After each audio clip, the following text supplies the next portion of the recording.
देखिए, एक तो मगही, भोजपुरी, अंगिका, बांग्ला भी जोड़ा गया है, उड़िया भी जोड़ा गया है, तो उर्दू भी जोड़ा गया है। तो उर्दू कब से क्षेत्रीय भाषा होगी? जब अपनी कुर्सी बचानी है उसके लिए वो विश्वास मत लाते हैं, तो झारखंड की भावनाओं को समझते हुए, झारखंडियों की भावनाओं को समझते हुए उसी सदन में 1932 आधारित खतियान नीति और नियोजन नीति लागू करने में उनको क्या दिक्कत हो गई, जो वो समझ ले रहे हैं। टीआरआई भवन के बाहर सुबह से लगातार यहाँ पर लोग प्रदर्शन कर रहे हैं या बोल रहे हैं कि 9 और भाषा को स्थानीय भाषा की सूची में शामिल कर दिया गया है।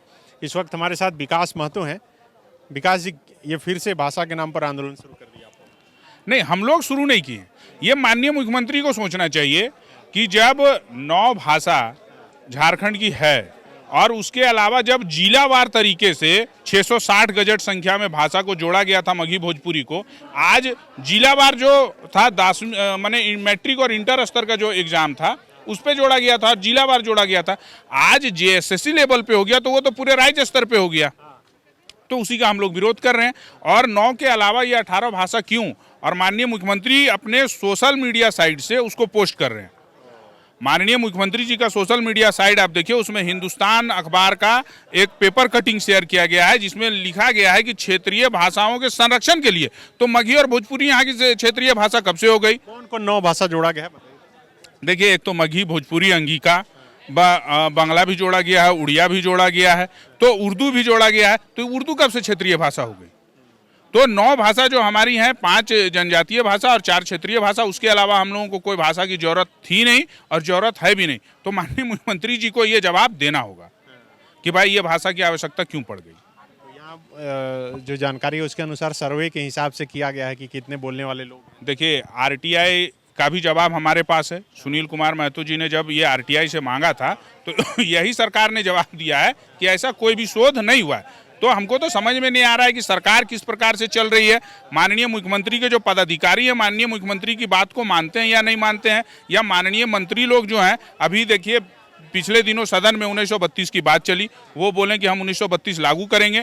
जब अपनी कुर्सी बचानी है उसके लिए वो विश्वास मत लाते हैं, तो झारखंड की भावनाओं को समझते हुए, झारखंडियों की भावनाओं को समझते हुए उसी सदन में 1932 आधारित खतियान नीति और नियोजन नीति लागू करने में उनको क्या दिक्कत हो गई, जो वो समझ ले रहे हैं। अभी आप कुछ दिनों अखबार में देख रहे हैं कि माननीय मंत्री लोगों का भी बयान आ रहा है कि 14 तारीख का जो कैबिनेट है उसमें वो 1932 का नियोजन नीति लागू करेंगे।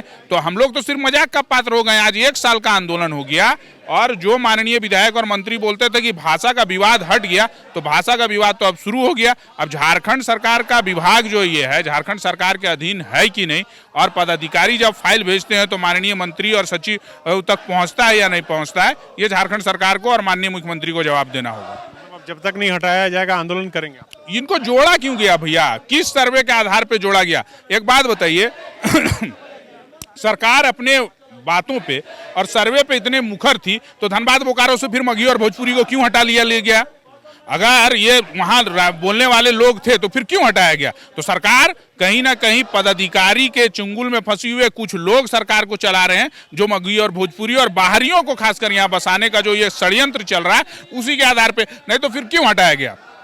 अगर मगही और भोजपुरी बोलने वाले थे उस समय जब मगही भोजपुरी लागू किया गया था, तो आप देखते होंगे कई संगठन उनके समर्थन में भी आए। लेकिन जब उन लोगों का हम लोगों ने सब कुछ निकालना शुरू किया कि वो अतिक्रमण की जमीन पे रह रहे हैं, सरकारी जमीन पे रह रहे हैं और गलत तरीके से रह रहे हैं, तो वो लोग सभी लोग हट गए। सभी लोग आज के डेट में कहीं वो लोग बोलने वाले नहीं है कि मगही भोजपुरी लागू करना होगा, क्योंकि वो लोग खुद कहीं ना कहीं अतिक्रमण करके बसे हुए हैं और वो लोग झारखंड के निवासी नहीं है। उनके जमीन पे कहीं ना कहीं सेल बीसीसीएल नहीं खड़ी है।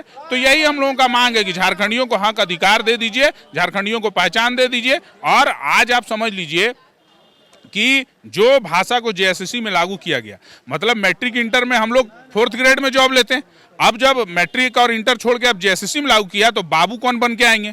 तो वो लोग आएंगे बाहर के लोग, मगही भोजपुरी बोलने वाले ही लोग आएंगे। तो झारखंड का कोई भी जिला ऐसा नहीं है जहां मगही और भोजपुरी का बोलचाल है, और इनको सर्वे करवा लेना चाहिए। 1 दिन का है। मैं तो उस समय भी माननीय मुख्यमंत्री को यह कह रहा था कि झारखंड में अभी पंचायती राज व्यवस्था है, आप ग्राम सभा करवा लीजिए ना, दूध का दूध और पानी का पानी 24 घंटे में हो जाएगा। ग्राम सभा बुलाइए, सब कुछ पता चल जाएगा, कौन किराएदार है, कौन मकान मालिक है, कौन भोजपुरी बोलता है, कौन मगही बोलता है, कहाँ क्या भाषा बोली जाती है। 2 मिनट का चीज़ है। लेकिन माननीय मुख्यमंत्री और सरकार में ये लोग करने के इच्छुक नहीं है। इन लोगों को करने में पता नहीं क्या परेशानी हो रही है, लेकिन इनको करना होगा। अन्यथा अब 14 तारीख का कैबिनेट ज़्यादा दूर नहीं है और हम लोगों ने पहले भी कहा है कि अब इनको रोड और नाली हम लोग को नहीं चाहिए। झारखंड के बेटा को रोजगार चाहिए। अब धोती साड़ी से झारखंड की जनता नहीं है। झारखंड में जो हमारा 40% खनिज संपदा है, वहाँ पे ही हम लोग नौकरी करके अपना जीवन यापन करेंगे और अपने माँ, अपने बाबूजी के लिए बेहतर धोती और साड़ी हम लोग खरीद के अपने स्वयं के पैसे से देंगे। विवेकानंद विद्या मंदिर स्कूल एक CBSE affiliated English medium coed school है।